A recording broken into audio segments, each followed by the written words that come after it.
Motif pembunuhan Brigadir Yosua Huta Barat mulai tampak titik terang, sinyal motif telah menjurus pada satu titik. Sebelumnya, Kapolri Jenderal Listio Sigit Prabowo mengatakan motif pembunuhan Brigadir Yosua antara pelecehan dan perselingkuhan. Kini pernyataan Kapolri Jenderal Listio Sigit Prabowo didukung oleh Wakil Ketua Lembaga Perlindungan Saksi dan Korban, LPSK, Edwin Partogi Pasaribu.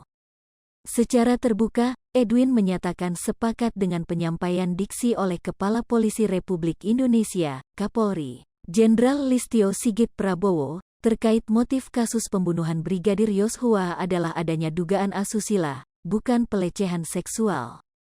Saat ditemui di gedung LPSK yang berlokasi pada Jalan Raya Bogor KM 24 nomor 47-49 RT 6 RW 1 Susukan, Kecamatan Ciracas, Kota Jakarta Timur, Edwin mengungkapkan diksi tersebut disampaikan Kapolri saat rapat ke Dewan Pendapat Komisi 3 beberapa waktu lalu.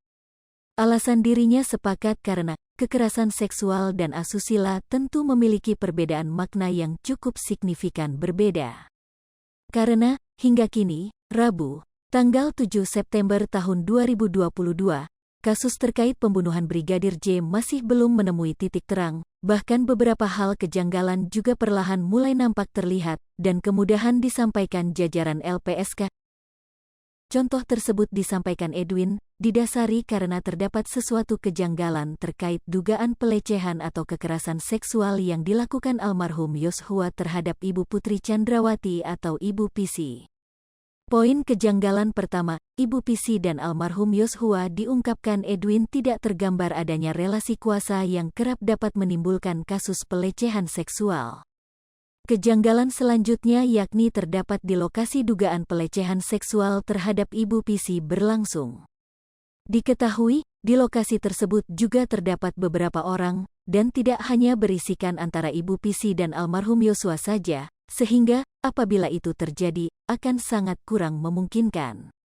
Seusai informasi yang telah didapat pihak LPSK terkait dugaan pelecehan tersebut, diperkirakan juga bahwa tidak mungkin korban yang diduga adalah Ibu Pisi masih ingin bertemu atau berkomunikasi dengan terduga pelaku ialah almarhum Yosua.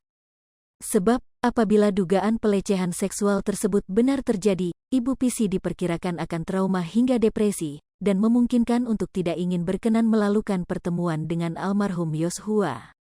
Ditambah, Ibu Pisi dan almarhum Yosua saat berada di Magelang juga masih tinggal di satu rumah yang sama. Dengan hal itu, tentu Edwin menjelaskan peristiwa ini benar-benar janggal, sebab tidak akan memungkinkan juga terduga korban akan rela tinggal satu rumah yang sama dengan terduga pelaku. Tidak hanya berhenti sampai di situ, kejanggalan selanjutnya yakni dari segi waktu pelaporan ke pihak kepolisian setempat. Edwin mempertanyakan perihal jangka waktu dan alasan Ibu Pisi untuk tidak lapor secara langsung ke jajaran kepolisian setempat. Mengingat, pihak kepolisian pastinya akan langsung membantu melakukan penyelidikan dengan mencari bukti secara ilmiah. Bahkan untuk mengungkap suatu kasus, pihak kepolisian juga akan mencari lebih banyak bukti yang relevan sebagai dukungan dalam isi laporan pengaduan korban.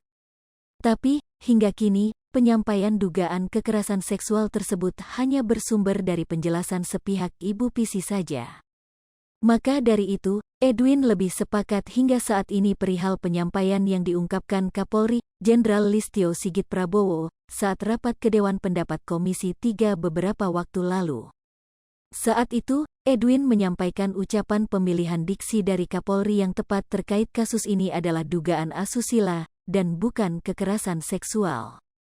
Karena kekerasan seksual dan asusila tentu memiliki perbedaan makna yang cukup signifikan berbeda.